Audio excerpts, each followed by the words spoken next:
ఎవరండి?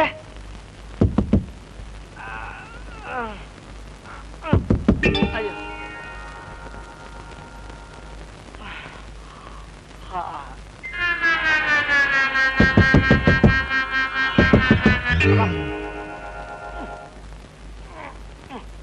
ఎవరది?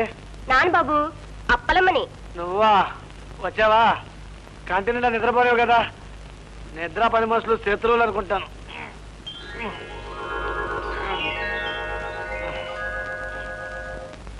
ఇవాళ పట్టు తారీఖు బాబు. అవును, నిన్న 31 అని కూడా తెలుసు. అయితే ఏమంటావు? నా జీతం డబ్బులు ఇప్పిస్తే ఇస్తాలే. బ్యాంకులో ఓడి తీసుకోగానే. నాను అడిగింది బీడీ కాదు బాబు, జీతం. చిచి, బీడీ కదే, ఓడి. ఓడి అంటే బ్యాంకులో మన అకౌంట్ మీద ఇచ్చే అప్పే అప్పలమ్మ. అది వాళ్ళ బ్యాంకులో తీసుకోగానే